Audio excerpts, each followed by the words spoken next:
Hi students, now we are discuss about redox. இந்த term பற்றி கேள்விப்பட்டிருப்பீங்க இல்லையா? 10th கேள்விப்பட்டிருப்பீங்க. ஸோ இந்த ரிடாக்ஸை நம்ம செப்பரேட் பண்ணால் RED, another one is OX. இந்த ரெண்டாக நம்மளுக்கு ஸ்ப்ளிட் ஆகும் இல்லையா? ஸோ இந்த RED எதை குறிக்குது அப்படின்னா ரெட்டுங்கிற பார்ட் ரிடக்ஷனை குறிக்குது. ஆக்ஸுங்கிறது ஆக்சிடேஷனை குறிக்குது. புரிஞ்சிச்சாமா? ஸோ அப்போது ஒரு ரிடாக்ஸ் ரியாக்ஷன் நடக்குது அப்படின்னா அங்கே ரிடக்ஷனும் நடக்கும், அனதர் ஒன் இஸ் ஆக்சிடேஷனும் நடக்கும். ரெண்டுமே சேர்ந்து தான் அந்த ரியாக்ஷன் நடக்கும். சரிங்களா? சரி. ஸோ இப்போது ரிடக்ஷனும் ஆக்சிடேஷனும் சேர்ந்த ப்ராசஸ்க்கு பேர் தான் ரிடாக்ஸ். நம்ம டெய்லி லைஃப்பில் நிறைய ஆக்சிடேஷன் ப்ராசஸ் நடக்குது. எக்ஸாம்பிள் சொல்லுங்கள் மிஸ். இப்போது ஆப்பிள் வாங்கிட்டு வந்திருக்கோன்னு வச்சுக்கேன்ப்பா, அதை கட் பண்ணி ஒரு 1/2 hour இல்லை 1 hour சென்று வந்து பார்த்தோன்னா அது மேலே பார்த்தீங்கன்னா ஒரு ப்ரௌன் கலர் மாதிரி ஃபார்ம் ஆகிருக்கும். அப்போ அங்கே என்ன நடக்குது? ஆக்சிடேஷன் ப்ராசஸ் நடந்திருக்கு. சரி, அம்மா குக் பண்ணுறாங்க இல்லைங்களா? ஸோ அப்போது குக் பண்ணும்பொழுது என்ன தேவை? ஃபியூல் தேவை. இப்போது அங்கே அந்த ஃபியூல் பேர்ன் ஆகுது, சரியா? அப்படின்னா என்ன தேவை அப்படின்னா ஆக்சிஜன். ஸோ ஒரு சப்ஸ்டன்ஸ் பேர்ன் ஆகணும் அப்படின்னா கண்டிப்பாக என்ன தேவை? ஆக்சிஜன் தேவை. கேண்டில் பேர்ன் ஆகும்னா ஆக்சிஜன் தேவை. So another one is rainy சீசன்லலாம் பார்த்தீங்கன்னா நம்ம வீட்டு கேட்டுலலாம் அப்படியே ஒரு மாதிரி இந்த மாதிரி இருக்கும். இதுக்கு காரணம் கரோஷன் இல்லைன்னா ரஸ்ட் அப்படின்னு சொல்கிறீங்க. ஸோ இதுவும் ஆக்சிடேஷன் ப்ராசஸ் தான். சரி, அப்படின்னா என்ன சொல்ல வரீங்க? அதாவது ஆக்சிடேஷன் அப்படின்னா addition of oxygen, loss of hydrogen, loss of electron, another one is oxidation number increase ஆனாலும் இந்த நாளில் எது நடந்தாலும் அதுக்கு பேர் ஆக்சிடேஷன். இதுக்கு அப்படி ஆப்போசிட்டாக நடந்தால் அதுக்கு பேர் reduction. Loss of oxygen, gain of hydrogen, gain of electron, decrease in oxidation number. So இதுக்கு பேர் ரிடக்ஷன்னு சொல்கிறோம். சரி, இதை நம்ம எலாபரேட்டாக டிஸ்கஸ் பண்ணுவோமா? இப்போது கம்பேர் பண்ண போகிறீங்க ஆக்சிடேஷனையும் ரிடக்ஷனையும். ஸோ ஃபஸ்ட்டு என்ன சொன்னேன்? ஆக்சிடேஷன்னா அடிஷன் ஆஃப் ஆக்சிஜன்னு சொன்னேன் இல்லைங்களா? ஸோ அப்போது ஏங்கிற அந்த சப்ஸ்டன்ஸோட ஆக்சிஜனை நீங்கள் ஆட் பண்ணும்பொழுது கம்பைன் ஆகிடுதா? ஆக்சிஜன் ஆட் ஆகுதா? அப்போ அதுக்கு பேர் என்ன? ஆக்சிடேஷன். இதுவே ரிடக்ஷனில் ஹைட்ரஜன் ஆட் ஆகணும். ஸோ அப்போது ஏங்கிற இந்த சப்ஸ்டன்ஸோட ஹைட்ரஜன் சேர்ந்து ஆட் ஆகிடுதாம்மா? ஸோ இந்த மாதிரி சேர்ந்தா அதுக்கு பேர் ஹைட்ரஜன் ஆட் ஆனால் ரிடக்ஷன், ஆக்சிஜன் ஆட் ஆனால் ஆக்சிடேஷன். சரி, அடுத்த கான்செப்ட்.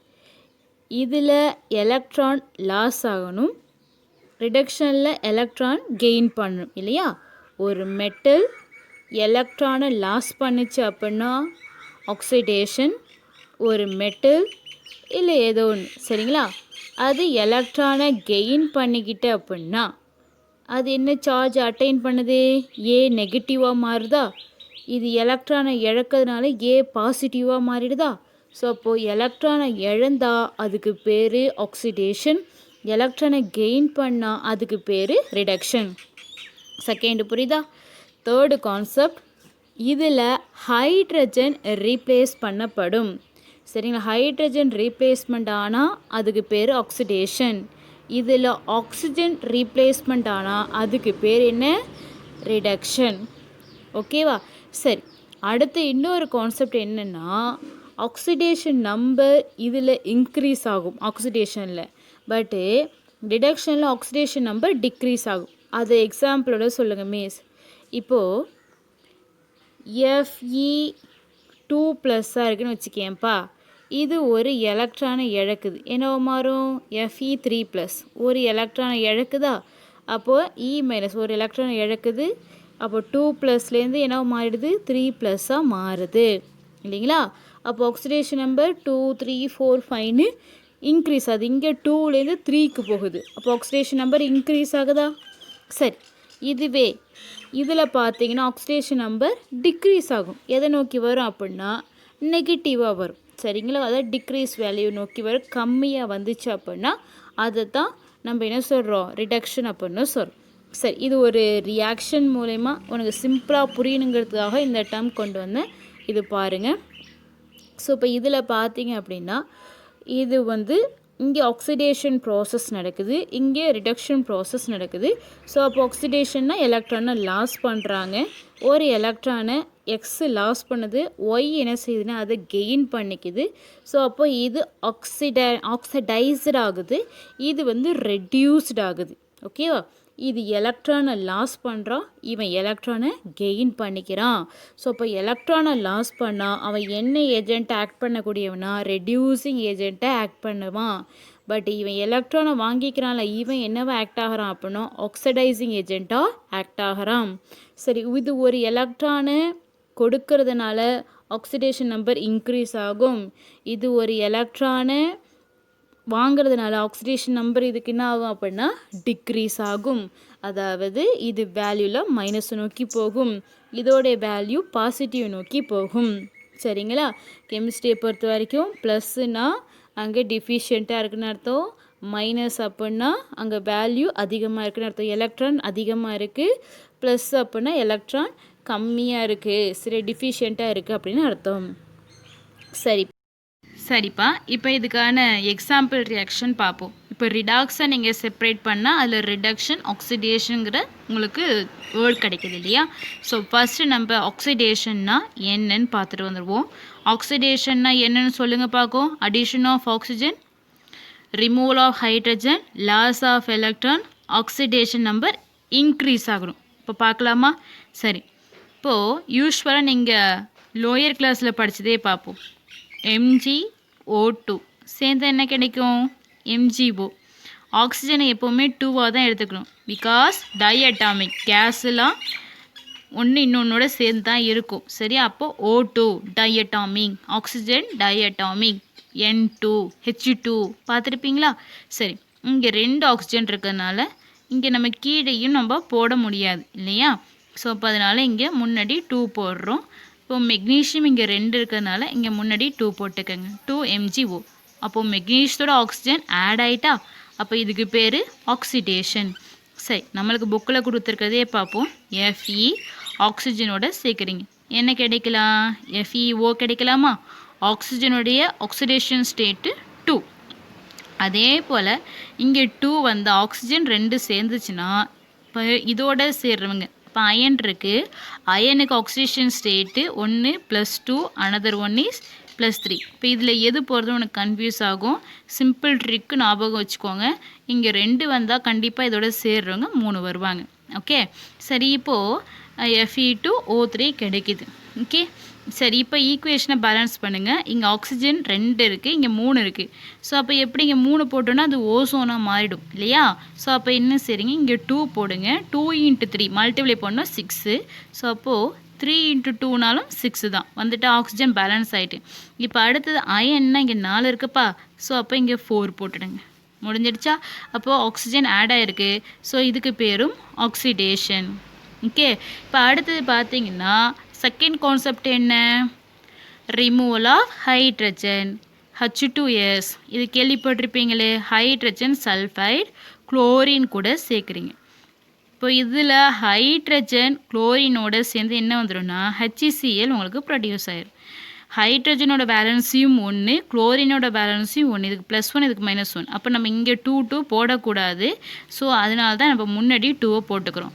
சரி, இப்போ பேலன்ஸ் என்ன இருக்குது? சல்ஃபரா, அதை இங்கே எடுத்து போட்ட வேண்டியதுதான். புரிஞ்சிச்சா? ஸோ அப்போ இங்கே ஹைட்ரஜனை ரீப்ளேஸ் பண்ணி குளோரினோட அனுப்பி விட்டுடுறீங்க. அப்போ இதுக்கு பேர் ஆக்சிடேஷன். சரி, இன்னொரு கான்செப்ட் என்ன அப்படின்னா Fe2+, இது என்ன மாறுது? Fe3+. ஏமேஸ் ஒரு எலக்ட்ரானை இழக்குது. அப்போ 2 ப்ளஸ் ஒரு எலக்ட்ரானை இழந்துச்சு அப்படின்னா 2 ப்ளஸ்லேருந்து என்ன மாறுது 3 ப்ளஸ். சரியாப்பா? ஸோ அப்போ ஆக்சிடேஷன் நம்பர் 2 3 இன்க்ரீஸ் ஆகிட்டே போதா, அப்போ இதுக்கு பேர் ஆக்சிடேஷன். சரி, இதுக்கு ஆப்போசிட்டாக நடந்தால் அதுக்கு பேர் ரிடக்ஷன். ஒரு ரியாக்ஷனில் ஆக்சிடேஷன் நடந்தால் கண்டிப்பாக அங்கே ரிடக்ஷன் ப்ராசஸும் நடக்கும். ஸோ அந்த ப்ராசஸ் ரியாக்ஷனுக்கு பேர் தான் நம்ம ரிடாக்ஸ் ரியாக்ஷன்னு சொல்கிறோம். சரி, இப்போது ரிடக்ஷனுக்கு பார்த்தீங்கன்னா CuO. இப்போ இதை கார்பன் கூட ரியாக்ட் பண்ணுறீங்க. இந்த கார்பன் கூட ஆக்சிஜன் சேர்ந்து உங்களுக்கு என்ன வந்துலான்னா CO கார்பன் மோனாக்சைடு ப்ளஸ் உங்களுக்கு காப்பர் ரீப்ளேஸ்மெண்ட் ஆகலாம் இல்லையாப்பா. சரி, இப்போது ஆக்சிஜன் ரிமூவ் ஆகுதா, ரிமூவ் ஆனால் அதுக்கு பேர் என்ன ரிடக்ஷன். அடுத்தது நம்ம ஹைட்ரஜன் ஆட் ஆகணும். ஸோ அப்போது H2 இப்போ இதோட சல்ஃபரை சேருங்க, என்ன கிடைக்கலாம் H2S ஆட் ஆகிட்டா ஹைட்ரஜன். புரியுதா? அப்போ ஹைட்ரஜன் ஆட் ஆனால் அதுக்கு பேர் ரிடக்ஷன், ஆக்சிஜன் ரிமூவ் ஆனால் அதுக்கு பேர் ரிடக்ஷன். சரி, இன்னொரு கான்செப்ட் என்னம்மா, எலக்ட்ரான் கெயின் பண்ணப்படணும் இல்லைங்களா. இப்போது Cu2 ப்ளஸ் ப்ளஸ் அப்படின்னா லாஸ் ஆஃப் எலக்ட்ரான்னு சொல்லியிருக்கேன் இல்லையா. எலக்ட்ரான் அங்கே டிஃபிஷியண்ட்டாக இருக்குது. இப்போது நீங்கள் 2 எலக்ட்ரானை கொடுக்குறீங்க, என்ன மாறிடும் மெட்டலாக, அதாவது ஃபுல் ஃபார்முக்கு வந்துடும் இல்லையா, Cuவாக மாறிடும். காரணம் இதுக்கு 2 எலக்ட்ரான் தேவைப்பட்டுச்சு, நீ கொடுக்கும் பொழுது Cuவாக மாறிடும். அப்போ கெயின் பண்ணியிருக்கு 2 எலக்ட்ரானை வாங்கிக்கிட்டா. ஸோ அப்போது ஆக்சிடேஷன் நம்பர் இங்கே பார்த்தீங்க அப்படின்னா இன்க்ரீஸ் ஆகும் +2லேருந்து.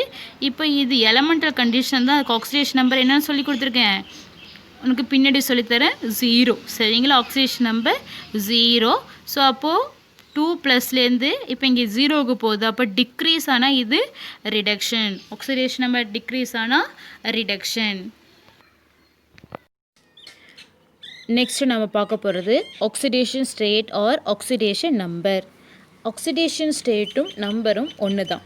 என்னென்னா, ஒரு காம்பவுண்டில் இருக்க ஆட்டம் அப்படி இல்லைன்னா அயன்னா பாசிட்டிவ் நெகட்டிவ் சார்ஜஸாக இருக்கும்லம்மா, அதுதான் சொல்கிறேன். அந்த காம்பவுண்டை செப்பரேட் பண்ணிங்க, பாசிட்டிவ் நெகட்டிவ் சார்ஜஸும் உனக்கு பிரியும். ஸோ அதை அயான்னு சொல்கிறோம். ஸோ அப்போது அந்த அயான் அப்படி இல்லைன்னா அந்த ஆட்டத்தோடைய ஃபார்மல் சார்ஜை தான் நம்ம என்ன சொல்கிறோன்னா ஆக்சிடேஷன் ஸ்டேட்டுன்னு சொல்கிறோம். சிம்பிளாக சொல்லுங்கள் மிஸ். இப்போ ஒரு காம்பவுண்ட் இருக்குன்னு வச்சுக்கோங்க, அந்த காம்பவுண்டில் இருக்க ஆட்டம், இப்போது sodium chloride is the compound. இப்போ அந்த காம்பவுண்டில் Na+Cl- பிரிக்கிறீங்களா. அப்போது அந்த சோடியத்துக்கு ஆக்சிடேஷன் ஸ்டேட் பார்த்தீங்கன்னா Na+ன்னு போடுறீங்க, Cl- போடுறீங்க. அது தான் அதோடைய ஆக்சிடேஷன் ஸ்டேட். அந்த காம்பவுண்டில் இருக்கக்கூடிய ஆட்டத்துடைய அந்த சார்ஜஸ் இருக்குது இல்லையா, number of charges, sodium Na+Cl-. அப்போது சோடியத்துடைய ஆக்சிடேஷன் நம்பர் 1, குளோரினுடைய ஆக்சிடேஷன் நம்பர் 1. ஸோ அப்போது சோடியம் குளோரின் ரெண்டும் சேரும் பொழுது தான் உங்களுக்கு சோடியம் குளோரைடு அப்படிங்கிறது ஒன்று கிடச்சிருக்கும். இப்போது ஆர்டினரியாக தனியாக இருக்கும் பொழுது, சிங்கிளாக இருக்கும்பொழுது அந்த எலமெண்ட்டுக்கு ஆக்சிடேஷன் ஸ்டேட்டு 0வாக இருக்கும். பட் ஒன்று இன்னொன்னோட கம்பைண்ட் ஆகும்பொழுது தான் அது எலக்ட்ரானை கொடுக்கறது இல்லை எலக்ட்ரானை வாங்கிக்கிறது, இந்த மாதிரி ப்ராசஸ் நடக்கும் பொழுது தான் ப்ளஸ்ஸோ இல்லை மைனஸோ அந்த மாதிரி ஸ்டேஜுக்கு போவாங்க. சரிங்களா. சரி, அப்போ ஆக்சிடேஷன் நம்பருங்கிறது எவ்வளோ நம்பர்ஸ் ஆஃப் எலக்ட்ரான் ட்ரான்ஸ்ஃபர் பண்ணப்பட்டிருக்கு, எவ்வளோ நம்பர்ஸ் ஆஃப் எலக்ட்ரான் கெயின் பண்ணப்பட்டிருக்கோ, ஸோ அதைத்தான் நம்ம என்னென்னு சொல்கிறோம் ஆக்சிடேஷன் நம்பர். இதுவும் ஒன் ஆஃப் த நம்பர் தான். அந்த சப்ஸ்டன்ஸில் ஆட்டத்தை குறிக்கிறது, எவ்வளோ நம்பர்ஸ் ஆஃப் எலக்ட்ரான் அந்த ஆட்டத்தால் டொனேட் பண்ணப்பட்டிருக்கு, எவ்வளோ நம்பர்ஸ் ஆஃப் எலக்ட்ரான் வாங்கப்பட்டிருக்கோ, ஸோ அதைத்தான் நம்ம ஆக்சிடேஷன் நம்பர் அப்படின்னு சொல்கிறோம். சரிங்களா. சரி, இப்போ அடுத்தது இந்த ஆக்சிடேஷன் நம்பரை கண்டுபிடிக்கிறதுக்கு நிறைய ரூல்ஸ் அண்ட் ரெகுலேஷன் இருக்குது. ஸோ அதெல்லாம் நம்ம தெரிஞ்சுக்கிட்டால் தான் நம்ம ஈஸியாக கண்டுபிடிக்க முடியும். நம்ம அந்த ட்ரிக்கை ஃபாலோ பண்ணி ஈஸியாக நம்ம சம்மு போட முடியும், அதாவது ஃபாலோ பண்ண முடியும். சரிப்பா, இப்போ ஆக்சிடேஷன் நம்பர் என்னன்னு புரிஞ்சிச்சா? ஆக்சிடேஷன் நம்பருங்கிறது இப்போ உதாரணத்துக்கு இப்போ ஒரு HCl இருக்குன்னா அந்த HCl எப்படி பிரிப்பீங்க? H plus Cl minus. அப்போது அந்த ஹெச்சுக்கு மேலே சார்ஜஸ் என்ன? +1. குளோரினுக்கு மேலே -1. ஸோ அதை தான் அது ஆக்சிடேஷன் நம்பர் அப்படின்னு சொல்கிறோம். சரிங்களா? இப்போது காப்பர் சல்ஃபேட்னு வச்சுப்பீங்க, CuSO4ன்னு வச்சிங்க. இப்போ அந்த காப்பருக்கு வந்து Cu2 + SO4 2-. அப்போ SO4க்கு மேலே என்ன போடுறீங்க? 2- போடுறீங்களா? ஸோ அதுதான் SO4உடைய ஆக்சிடேஷன் ஸ்டேட்டு 2-. ஸோ அந்த நம்பர் ஆஃப் சார்ஜஸ் தான் நம்ம என்னன்னு சொல்கிறோன்னா ஆக்சிடேஷன் நம்பர். மைனஸ்னால் எலக்ட்ரான் எக்ஸஸ் ஆகிருக்கு, 2++ அப்படின்னா எலக்ட்ரான் லாஸ் ஆகிருக்கு அப்படின்னு அர்த்தம். ஓகேவாப்பா? சரி, இப்போது இந்த ஆக்சிடேஷன் நம்பரை கண்டுபிடிக்க சில ரூல்ஸ் இருக்குது, அதை பார்ப்போம். ஃபஸ்ட்டு, ஒரு எலமெண்ட்டாக இருந்துச்சுன்னா அதோடைய ஆக்சிடேஷன் ஸ்டேட் எப்படி தான் இருக்கும் அப்படின்னா 0வாக தான் இருக்கும். எக்ஸாம்பிள்ஸ், இப்போது AU, AL இதெல்லாம் ரியாக்ஷன் நீங்கள் இன்வால்வ் பண்ணும்பொழுது இந்த மாதிரி எலமெண்ட்டாக இருக்கு இல்லையா, இதுங்களுக்கு எல்லாத்துக்குமே ஆக்சிடேஷன் நம்பர் 0 தான். எலமெண்ட்டாக இருந்துச்சுன்னா அதோடைய ஆக்சிடேஷன் நம்பர் 0. அதே போல் O2, Cl2, S8, Xe, P4 இதுங்களுடைய ஆக்சிடேஷன் நம்பரும் எலமெண்டல் தானே, இதுவும் எலமெண்ட் தான் சொல்லுவோம். ஸோ இதுங்களுடைய ஆக்சிடேஷன் நம்பரும் 0 தான். புரியுதா சொல்கிறது? சரி, ரூல்ஸ் நம்பர் 2, நியூட்ரல் ஸ்பீசிஸாக இருந்தால் அதோடைய ஆக்சிடேஷன் நம்பரும் 0 தான். அதே போல் சம்டைம்ஸ் பார்த்தீங்க அப்படின்னா அயானாக இருந்துச்சு, அதாவது இப்போ எக்ஸாம்பிள்ஸ் ஒரு SO4 2- வச்சிங்களேன். அப்போ SO4 2- சொல்கிறேன்னா அந்த 2 தான் அதோடைய ஆக்சிடேஷன் ஸ்டேட்டு. சரிங்களா? அந்த ion equal to ion charge. சொல்கிறது புரியுதா? சரி, இப்போது செகண்ட் ரூல்ஸுக்கு எக்ஸாம்பிள்ஸ் பார்ப்போம். இப்போ என்ன சொல்கிறாங்கன்னா, நியூட்ரல் காம்பவுண்டாக இருந்துச்சு அப்படின்னா அதுக்கு 0. அது என்ன நியூட்ரல் காம்பவுண்டு? KMNO4. ஸோ இந்த மாதிரி ஃபுல்லாக இருக்கா, H2SO4. ஸோ இந்த மாதிரி இருந்துச்சு அப்படின்னா அயான்ஸை செப்ரேட் ஆகாமல் ஒரு பாசிட்டிவ் நெகட்டிவ் சேர்ந்து உருவாயிருக்குல்ல, காம்பவுண்டாக உருவாயிருக்குல்லம்மா, அது மாதிரி இருந்துச்சுன்னா அதோடைய ஆக்சிடேஷன் ஸ்டேட் என்னென்னா 0. சப்போஸ் இதை நீங்கள் பிரிச்சிங்கன்னு வச்சிங்களேன், H plus another one is SO4 2-. அப்போது செப்பரேட் ஆணுச்சு அப்படின்னா இந்த அயானுக்கு மேலே என்ன சார்ஜ் இருக்கோ அந்த சார்ஜ் தான் அதோடைய ஆக்சிடேஷன் ஸ்டேட் அப்படின்னு சொல்கிறோம். Chloride is the neutral compound. இப்போ இதோடைய ஆக்சிடேஷன் ஸ்டேட் பார்த்தோன்னா 0. எப்படிங்கிறது புரியுதா? Sodium +1 oxidation state, chlorine -1. So அதோட ஆக்சிடேஷன் ஸ்டேட்டு 0. சரி, சப்போஸ் இந்த மாதிரி அயானாக இருந்தால் என்னமே செய்யாது, அதுக்கு மேலே என்ன சார்ஜஸ் இருக்கோ, தலையில் என்ன சார்ஜஸ் இருக்கோ அதுதான் அதோடைய oxidation state. Cr2O7 oxidation state 2-. அதே போல் SO4 2- இருந்துச்சுன்னா அந்த SO4 ஆக்சிடேஷன் ஸ்டேட்டு -2 தான் அதோடைய ஆக்சிடேஷன் ஸ்டேட். ஓகேவா? அயானாக பிரிச்சிங்கன்னா அது தலையில் என்ன சார்ஜஸ் இருக்கோ அதை தான் நம்ம போடணும். இப்போ எக்ஸாம்பிள் செப்பரேட் பண்ணுறது இங்கே காட்டியிருக்கேன். காப்பர் சல்ஃபேட் எடுத்திருக்கீங்க. இந்த காப்பர் சல்ஃபேட் பார்த்தீங்க அப்படின்னா Cu2+ஆகவும் SO4 2- செப்பரேட் ஆகுது. ஸோ இப்போ காப்பருடைய சார்ஜஸ் தலையில் பார்த்தீங்கன்னா +2 இருக்குது. அப்போ காப்பருக்கு வந்து ஆக்சிடேஷன் ஸ்டேட்டு +2, SO4க்கு 2-. புரியுதா? நியூட்ரலாக இருந்துச்சு அப்படின்னா இந்த ப்ளஸ்ஸும் இந்த மைனஸும் சேரும்பொழுது என்ன ஆகிடும் அப்படின்னா நியூட்ரலாக மாறிடும். ஸோ அப்போ நியூட்ரலாக இருந்தால் காப்பர் சல்ஃபேட் ஆக்சிடேஷன் ஸ்டேட்டு 0. புரியுதாப்பா? ஸோ அதே தான் இன்னொரு எக்ஸாம்பிள் வச்சு இங்கே காட்டியிருக்கேன். இப்போ இந்த குரோமியத்துக்கு ஆக்சிடேஷன் நம்பர் கண்டுபிடிக்கிற மெத்தட் இது. ஆனால் நான் இங்கே யூஸ் பண்ணுற வாட்டர் மாலிகுல்ஸ் தான் நியூட்ரல். இப்போ எடுத்துக்கிறப்ப எப்படி எடுத்துக்கிறோம் பாருங்கள், 0 அப்படின்னு எடுத்துப்போம். சரிங்களா? ஸோ இதை நான் பின்னாடி உங்களுக்கு போட்டு காட்டிட்டு அப்புறமேலுக்கு இது சொன்னால் ஈஸியாக இருக்குது. இந்த CrH2O6 × 3+ இருக்குது இல்லையா, இதை நான் இப்போ எக்ஸ்பிளைன் பண்ணால் உங்களுக்கு புரியாது. இதை நான் எப்படி மெத்தடு நீங்கள் போடணுங்கிற மெத்தட் நான் உங்களுக்கு சொல்லி கொடுத்துட்டேன் அப்படின்னா அப்புறம் நீங்கள் அப்ளை பண்ணும்பொழுது உங்களுக்கு ஈஸியாக இருக்கும். அதனால தான் அடுத்தது மூவ் பண்ணுறேன். நெக்ஸ்ட் நம்ம பார்க்க போகிறது ரூல் நம்பர் 3. ரூல் நம்பர் 3ல் பார்த்தீங்க அப்படின்னா இதில் பார்த்தீங்கன்னா அல்கலின் எர்த் மெட்டலுடைய ஆக்சிடேஷன் ஸ்டேட். அல்கலின் மெட்டலுடைய ஆக்சிடேஷன் ஸ்டேட்டும் எப்போவுமே +1 தான் இருக்கும். அல்கலின் எர்த் மெட்டல் இருக்குல்லப்பா, இதோடைய ஆக்சிடேஷன் ஸ்டேட் எப்படி இருக்கும் அப்படின்னா +2ங்கிற ஸ்டேட்டில் தான் இருக்கும். சரிங்களா? Rules number 4. இப்போ எப்போவுமே ஃப்ளூரினுக்கு -1 அப்படிங்கிற காமனான ஆக்சிடேஷன் ஸ்டேட்டில் தான் இருக்கும். அது எப்போவுமே மாறாது. பீரியாடிக் டேபிளில் லெஃப்ட் டு ரைட்டு போகிறீங்க. இப்போ லெஃப்ட் டு ரைட் போகும்பொழுது உங்களுக்கு ரைட் சைட்லாம் பார்த்தீங்க அப்படின்னா மோர் எலக்ட்ரோநெகட்டிவிட்டி குரூப் இருப்பாங்க. லெஃப்ட் சைடு பார்த்தீங்க அப்படின்னா லெஸ் எலக்ட்ரோநெகட்டிவிட்டி குரூப் இருப்பாங்க. ஸோ இந்த பிக்சரில் பார்க்குறீங்க இல்லையா, பைனரி மெட்டல் காம்பவுண்ட்னு ஒரு பீரியாடிக் டேபிள் காட்டியிருக்கோம்ல. ஸோ இந்த பிக்சரில் பாருங்கள், லெஃப்ட் டு ரைட் போகும்பொழுது இந்த ஃப்ளூரினுக்கெலாம் எப்போவுமே -1ங்கிற ஆக்சிடேஷன் ஸ்டேட் தான். மற்றதுக்கெல்லாம் இது பாசிட்டிவ் ஆக்சிடேஷன் ஸ்டேட் வரலாம். பட் ஃப்ளூரினுக்கு மட்டும் -1 அப்படிங்கிறது தான் காமன் ஆக்சிடேஷன் ஸ்டேட்டு. சரிப்பா. அதே போல் மோர் எலக்ட்ரோநெகட்டிவிட்டி குரூப், அதாவது எலக்ட்ரானை தன்னை நோக்கி அட்ராக்ட் பண்ணிக்கிட்டு, இப்போ ஒரு மாலிகுல் இருக்குன்னு வச்சிங்களேன், HF இருக்குன்னு வச்சிங்களேன். இப்போ அந்த HFல பார்த்தீங்கன்னா பிரிச்சிங்கன்னா H+F- அப்படின்னு பிரிப்பீங்க. சரிங்களா? அப்படி பிரிக்கிறப்போ அந்த F- என்ன அர்த்தம்னா ஃப்ளூரின் வந்து அந்த எலக்ட்ரானை தன்னை நோக்கி அட்ராக்ட் பண்ணிக்கிட்டு அப்படின்னு அர்த்தம். சரி, அப்போ என்ன காரணம்னா fluorine is the more electronegativity, அதனால தான் தன்னை நோக்கி அட்ராக்ட் பண்ணிக்குது. ஸோ அப்போது உங்களுடைய ரைட் சைடில் இருக்கிறது எல்லாமே மோர் எலக்ட்ரோநெகட்டிவிட்டியாக இருக்கும், லெஃப்ட் சைடில் இருக்கிறதெல்லாம் லெஸ் எலக்ட்ரோநெகட்டிவிட்டியாக இருக்கும். சரிங்களா?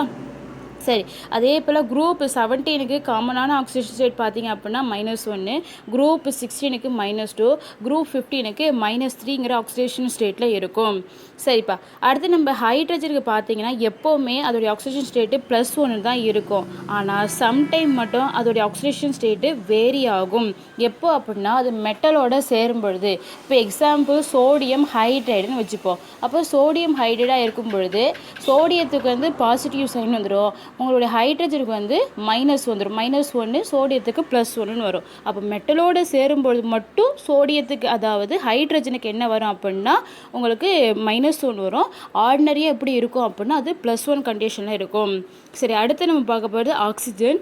ஆக்சிஜனுக்கு பார்த்தீங்க அப்படின்னா எப்போவுமே என்ன ஆக்சிஜன் ஸ்டேட்டில் இருக்கும்னா -2ங்கிற ஆக்சிடேஷன் ஸ்டேட்டில் தான் இருக்கும். பட் இது சில கேஸ் வேரி ஆகும். அதாவது ஹைட்ரஜன் பெராக்சைடாக இருக்கும் பொழுது, அதாவது H2O2 அப்படின்னு சொல்லுவோம். ஹைட்ரஜன் பெராக்சைடாக இருக்கும் பொழுது அதோடைய ஆக்சிடேஷன் ஸ்டேட்டு மாறும். என்ன ஆக்சிடேஷன் ஸ்டேட்டுக்கு வரும் அப்படின்னா இங்கே பிக்சரில் பாருங்கள், -1 அப்படிங்கிற ஆக்சிடேஷன் ஸ்டேட்டுக்கு வரும். F2O இருந்துச்சுன்னா F2O. இப்போ இதில் ஆக்சிஜனுடைய ஆக்சிடேஷன் ஸ்டேட் என்ன இருக்கும் அப்படின்னா +2 அப்படிங்கிறது இருக்கும். அதே சூப்பர் ஆக்சைடாக இருந்துச்சு அப்படின்னா -1/2ங்கிற ஆக்சிடேஷன் ஸ்டேட்டில் இருக்கும். எப்போவுமே ஆக்சிஜனுக்கு என்ன ஆக்சிடேஷன் ஸ்டேட்டுப்பா -2. சரிங்களா? சரி, அதே போல் இந்த group 16, 17 another one is 15 oxidation ஸ்டேட்டும் ஆல்ரெடி உங்களுக்கு சொல்லிட்டேன். ஸோ இது எல்லாத்தையும் நீங்கள் பார்த்துக்கோங்க. ஸோ இதை எப்படி அப்ளை பண்ணுறதுங்கிறது நான் இப்போ உங்களுக்கு சொல்லித்தரேன்ப்பா. சரிப்பா, இப்போ நம்ம ஆக்சிடேஷன் நம்பர் கண்டுபிடிக்கிறது எப்படின்னு டிஸ்கஸ் பண்ணுவோம். ஓகே, சரி. இப்போது வாட்டரே ஃபஸ்ட் எடுத்துப்போம், H2O. இந்த வாட்டரில் இந்த காம்பவுண்டில் எனக்கு ஆக்சிஜனோட ஆக்சிடேஷன் ஸ்டேட் தெரியணும் அப்படின்னா இன்னொரு எலமெண்ட்டான ஹைட்ரஜனுடைய ஆக்சிடேஷன் நம்பர் ஆல்ரெடி தெரிஞ்சிருக்கணும். ஒரு காம்பவுண்டில் ஒரு ஆட்டத்தோடைய ஆக்சிடேஷன் நம்பர் வேணும்னா அந்த காம்பவுண்டில் இருக்க மற்றவங்களுடைய ஆக்சிடேஷன் நம்பர் நமக்கு தெரிஞ்சால் மட்டும்தான் உனக்கு எதுக்கு தேவையோ அதோடைய ஆக்சிடேஷன் நம்பரை நம்மளால் கண்டுபிடிக்க முடியும். சரி, அதை யூஸ் பண்ணி அப்போ அந்த ஆக்சிடேஷன் நம்பரை அந்த ரூல்ஸ் ஒபே பண்ணி உனக்கு தெரிஞ்சு வச்சுருக்கணும். நம்ம ஆல்ரெடி தெரிஞ்சு வச்சுருந்தா மட்டும்தான் அப்ளை பண்ணி நம்மளால் கண்டுபிடிக்க முடியும். ஸோ அதை தான் நம்ம அந்த ஆட்டத்தோடைய ஆக்சிடேஷன் நம்பர் அப்படின்னு சொல்கிறோம். ஓகேவா? சரி, இப்போது ஹைட்ரஜன் எத்தனை இருக்குங்க? 2 இருக்கா? எடுத்துக்கோங்க.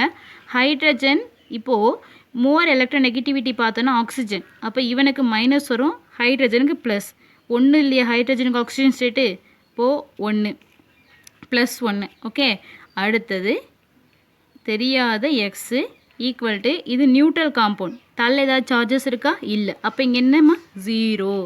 அப்போது 2 என்ன வரும் உங்களுக்கு? ப்ளஸ் எக்ஸு தான் இல்லைங்க, ஈக்குவல் டு 0. அப்போது எக்ஸ் ஈக்குவல் டு -2. புரிஞ்சிச்சா? இந்த 2வை ஈக்குவல்ட்டுக்கு அப்புறம் கொண்டு போங்க. அப்போ என்ன வந்துடும்? -2. சரி, வேறு ஒரு எக்ஸாம்பிள்ஸ் போல் இது நார்மலாக வாட்டரில் இருக்க ஆக்சிஜனுக்கு, மோஸ்ட்லி ஆக்சிஜனுக்கு என்ன ஆக்சிஜன் ஸ்டேட் வருமா? -2.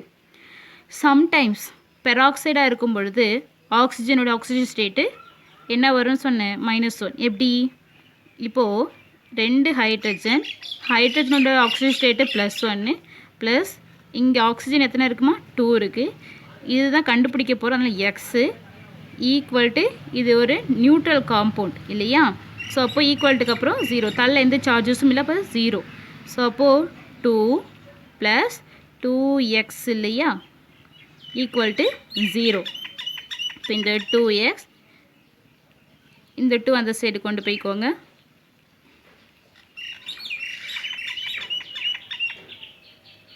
வருதா? அப்போது எக்ஸோட வேல்யூ -1. அப்போது ஆக்சிஜனோடைய ஆக்சிடேஷன் ஸ்டேட் இந்த இடத்துல என்னப்போ எனக்கு -1. சரிங்களா. இப்போ அடுத்தது சூப்பர் ஆக்சைடு. இப்போது பொட்டாசியம் அல்கலி மெட்டலுக்கெல்லாம் ஆக்சிடேஷன் நம்பர் என்ன குரூப் 1க்கு +1 இல்லைங்களா. 2x = 0. 2x -1 2. அப்போது இந்த இடத்துல இதோடைய ஆக்சிடேஷன் ஸ்டேட் பார்த்தீங்க அப்படின்னா -12 ஆக்சிஜனுக்கு. இன்னும் ஒரு கேஸ் இருக்குது OF2. OF2 இருந்துச்சுன்னா ஆக்சிஜன் கண்டுபிடிங்க. எக்ஸு 2 -1 = 0. எக்ஸ் = +2. புரிஞ்சிச்சா? அப்போ மோஸ்ட்லி எப்படி தான் வரணும்ப்பா -2 தான் வரும். இந்த 3 மட்டும் எக்ஸப்டான கேஸ். சரிங்களா. சரி, இப்போ அடுத்தது இன்னும் சம் எக்ஸாம்பிள்ஸ் பார்ப்போம். நான் முன்னாடியே உங்களுக்கு சொல்லிட்டேன். HCl எடுத்துப்போமா.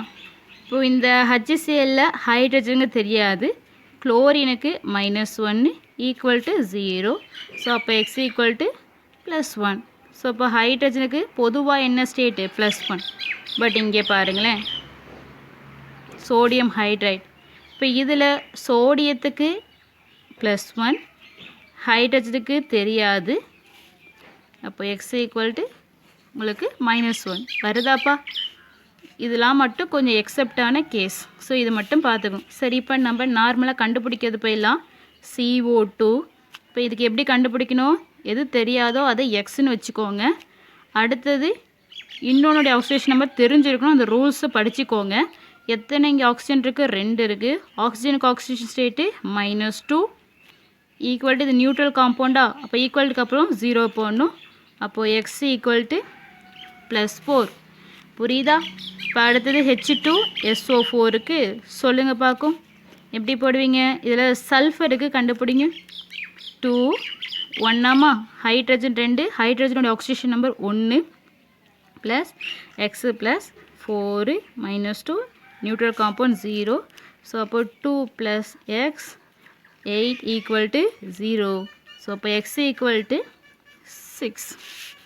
இப்போ சல்ஃபருக்கு +6. சரி, இப்போ அடுத்தது Cr2O7 2- இதுக்கு போடுங்க. எனக்கு குரோமியத்துக்கு தெரியணும். Crனா குரோமியம். இப்போ 2x + 7 -2 ஈக்குவல்ட்டு இங்கே தள்ள என்ன சார்ஜஸுக்கு இது வந்து நியூட்ரல் காம்பவுண்ட் இல்லை, அயான் இல்லையா. ஸோ அப்போ இங்கே இருக்க சார்ஜஸ் எடுத்து போட்டுக்கணும். அதுதான் அதோடைய ஆக்சிடேஷன் ஸ்டேட்டு -2 எடுத்து போட்டுக்கோங்க. இப்போ 2x ஸோ இப்போ -14 ஈக்குவல்ட்டு -2. ஸோ அப்போது இந்த 2x -2 14. இப்போ அடுத்தது பண்ணிங்கன்னா உங்களுக்கு 12 வரும். இந்த 2 அந்த சைடு போகும் பொழுது டிவைட் பண்ணுங்கள். இப்போ டிவைட் பண்ண உங்களுக்கு என்ன வரும்? 6 வரும். +6. இப்போ குரோமியத்துக்கு +6. புரிஞ்சிச்சா? சரி, இன்னும் சம் எக்ஸாம்பிள்ஸ் பார்க்குமா. CH2F2 இதில் கார்பனு கண்டுபிடிங்க.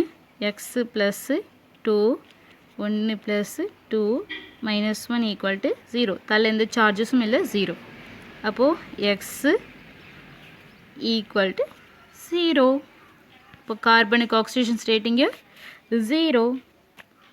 சரி, அதே போல் SO2 x + 2 -2 = 0. இப்போ x = 4. புரிஞ்சிச்சா? ஆக்சிடேஷன் நம்பர்னால் என்னன்னு புரிஞ்சிருக்கோம். இன்னும் ஒரு எக்ஸாம்பிள் மட்டும் சொல்லி கொடுத்துட்றேன். இப்போ இந்த சோடியம் குளோரைடை செப்பரேட் பண்ணுங்கள். Na + Cl minus. இப்போ சோடியத்தோடைய ஆக்சிடேஷன் ஸ்டேட்டு +1, குளோரினுக்கு -1. இது மோர் எலக்ட்ரான் நெகட்டிவிட்டி, அதனால தான் எலக்ட்ரானை தன்னை நோக்கி அட்ராக்ட் பண்ணிடுறோம். அப்போது இவனுக்கு -1, இவனுக்கு பார்த்தீங்க அப்படின்னா +1 ஆக்சிடேஷன் ஸ்டேட்டு. சரிங்களாப்பா? சரி, இப்போ இந்த எப்படி இந்த +1 இந்த -1 சொன்னோம், இது ஈஸியாக நீங்கள் தெரிஞ்சுக்கலாம். இப்போ சோடியம் இருக்குன்னு வச்சுக்கிங்களேன்ப்பா, இதோடைய அட்டாமிக் நம்பர் 11. ஸோ இப்போ 1s 2s 2p 3s 2 2 6 1. Outer most இருக்க எலக்ட்ரானை விட்டுடுங்க. இப்போ கவுண்ட் பண்ணுங்கள். டோட்டலாக இதில் 10 எலக்ட்ரான் இருக்கும் உள்ள. சரி, இது எது மாதிரி இருக்குது? எதோடைய அட்டாமிக் நம்பர் ரிலேட்டட்? நியானா. ஸோ இப்போ neon is the noble case.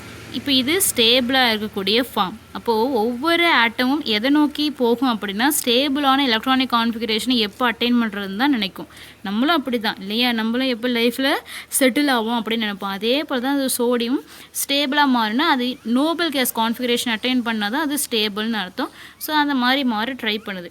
சரி, அப்போ எக்ஸஸாக ஒரு எலக்ட்ரான் இருக்குது. இப்போ இது கூட இப்போ இந்த சோடியம் இது கூட நம்ம என்ன செய்கிறோம்? குளோரினை வந்து சேர்க்குறீங்க. சரிங்களா?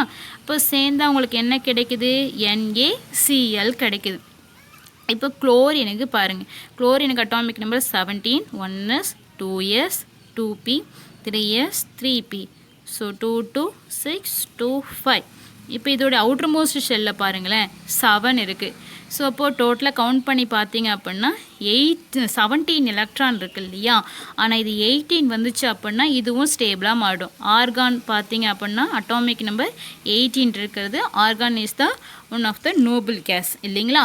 ஸோ அப்போது இந்த பீரியடில் இருக்கக்கூடிய குளோரின் இதை நோக்கி போகும். ஸோ அப்போ ஒரு எலக்ட்ரான் வந்தால் இதுவும் 18. ஸோ அப்போ சோடியம் தன்கிட்ட இருக்க அந்த ஒரு எலக்ட்ரானை குளோரினுக்கு கொடுக்கும். ஸோ அப்போ சோடியம் கொடுக்கறதுனால இதுக்கு +1 எலக்ட்ரானை இழந்துட்டு. சரி, அப்போது சோடியத்தோடைய ஆக்சிஜன் ஸ்டேட்டு +1. அந்த எலக்ட்ரானை யார் வாங்கிக்கிறா? குளோரின் வாங்கிக்குது. அப்போ இதுக்கு என்னம்மா? -1. புரியுதா? எப்படி இந்த +1 -1 புரியுதா? ஸோ இதை தான் அப்போது ஒரு காம்பவுண்டில் இருக்கும் பொழுது அந்த காம்பவுண்டில் அந்த ஆட்டம் எவ்வளோ நம்பர்ஸ் ஆஃப் எலக்ட்ரானை கொடுத்தது, எவ்வளோ நம்பர்ஸ் ஆஃப் எலக்ட்ரானை வாங்கினதோ அதை தான் நம்ம என்னென்னு சொல்கிறோம்? ஆக்சிடேஷன் ஸ்டேட் அப்படின்னு சொல்கிறோம்.